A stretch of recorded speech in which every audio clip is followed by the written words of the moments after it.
आप देख रहे हैं स्टार बिहार न्यूज और मैं हूं रंजीत मिश्रा।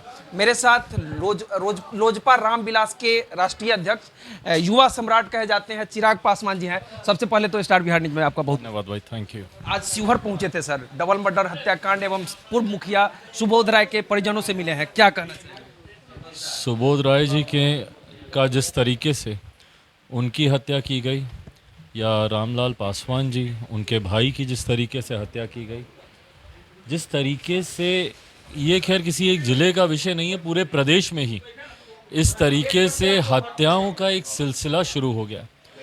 हर बीते दिन के साथ किसी ना किसी ज़िले में कोई ना कोई ऐसी घटना को अंजाम दिया जा रहा है। अफसोस इस बात का है कि इस पे शासन प्रशासन खामोश है।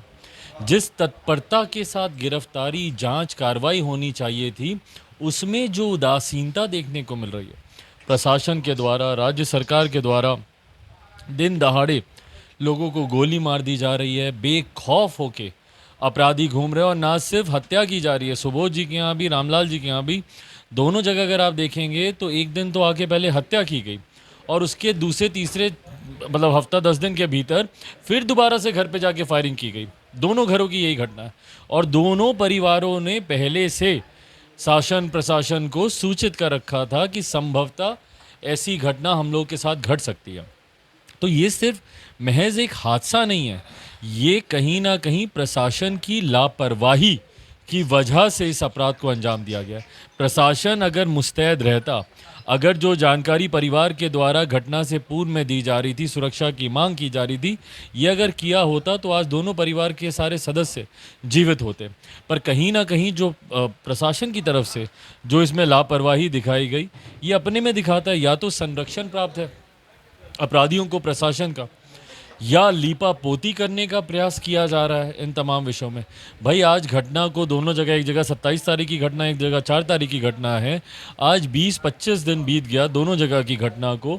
20-25 दिन में जो मेन शूटर्स हैं उसकी आपने गिरफ्तारी नहीं की, जो साजिश करता है उसको आपने अभी तक नहीं पकड़ा, और सिर्फ आप नामजद जो इन लोगों ने नाम दिए, एक जगह 1 आदमी की गिरफ्तारी हुई है, एक जगह 3 आदमी की गिरफ्तारी हुई है, करके प्रशासन सिर्फ लीपापोती कर रहा है। मैं मुख्यमंत्री जी से आग्रह करता हूं, उनसे इसलिए क्योंकि प्रदेश के मेरे गृह मंत्री भी वही हैं, उनसे मैं आग्रह करता हूं कि इन सिलसिलाओं को, मौत का तांडव जो पूरे प्रदेश में रचाया जा रहा है, उसको रोकने के लिए अपराधियों की धरपकड़ करना ज़रूरी है और उनको कड़ी से कड़ी सज़ा मिले, ताकि कोई दूसरा अपराधी उस सज़ा को देखकर अपराध करने की हिम्मत ना कर सके। रुपया गिरता जा रहा है सर, क्या कहना चाहेंगे?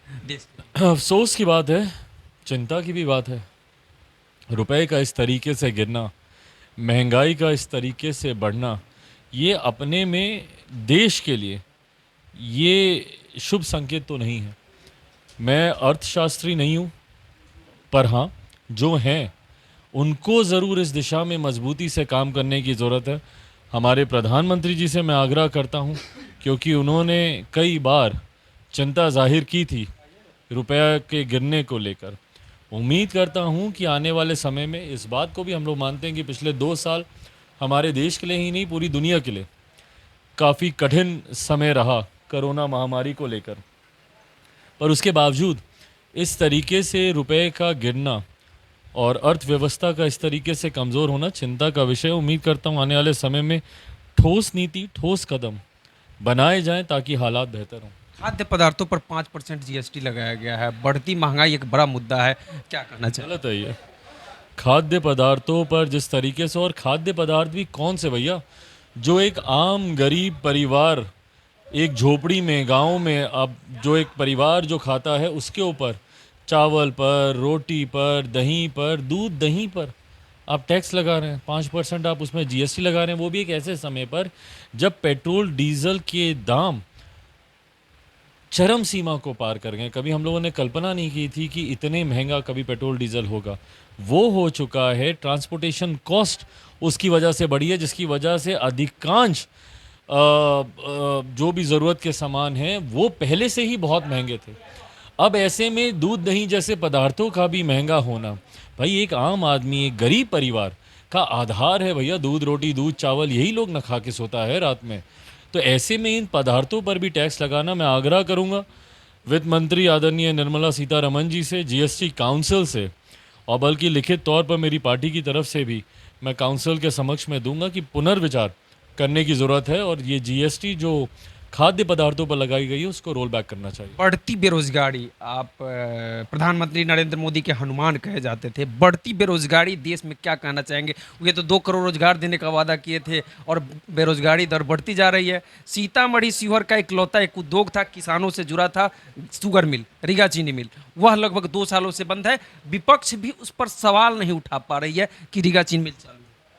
देखिए, रीगा चीनी मिल का विषय इससे पूर्व में भी मैंने पार्लियामेंट में भी सिर्फ इसी चीनी मिल का नहीं, पूरे प्रदेश भर में जो आपके पिताजी रीगा चीनी मिल को लेकर कई बार सवाल। बिल्कुल, जो पूरे प्रदेश भर में जो पेपर मिल है, शुगर मिल है, उसको लेकर जो बंद पड़े हैं ये देखिए, जब आप 19 लाख रोज़गार का वादा करके जब आप सरकार में आए थे, यही तमाम वो माध्यम हैं जो 19 लाख रोज़गार में कुछ भूमिका अपनी अदा कर सकते हैं।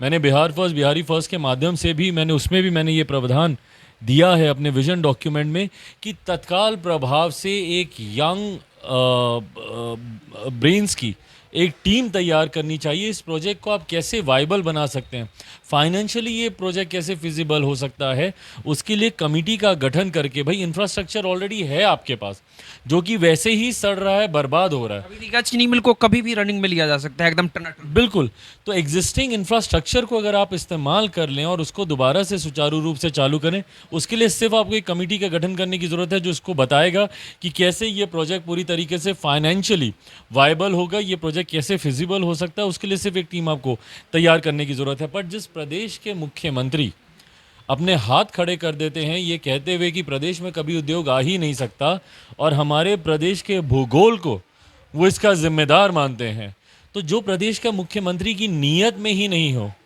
प्रदेश में रोज़गार उत्पन्न करना, प्रदेश के उद्योग को बढ़ावा देना, तो उस प्रदेश के हालात ऐसे होंगे ही। और यही कारण है कि यहाँ पर अलग अलग ज़िलों में कई ऐसी मिल हैं जिसको कि अगर उपयोग में लाया जा सके तो ना सिर्फ उस ज़िले के बल्कि पूरे प्रदेश के आर्थिक हालात को और बेरोज़गारी की समस्या पर काफ़ी हद तक निरंतर पाया जा सकता है। कुछ दिनों से बिहार में कह सकते हैं क्राइम का ग्राफ बढ़ता जा रहा है। शिवहर में डबल मर्डर, सीतामढ़ी में, मतलब बिहार का यही हाल है, तो क्या करना चाहिए? चिंता की बात है, मुख्यमंत्री जी को गंभीरता से इस विषय को लेने की ज़रूरत है। भाई, प्रदेश के गृह मंत्री आप हैं, भारत का संघीय ढांचा लॉ एंड ऑर्डर को पूरी तरीके से राज्य सरकार के अधिकार क्षेत्र में देता है।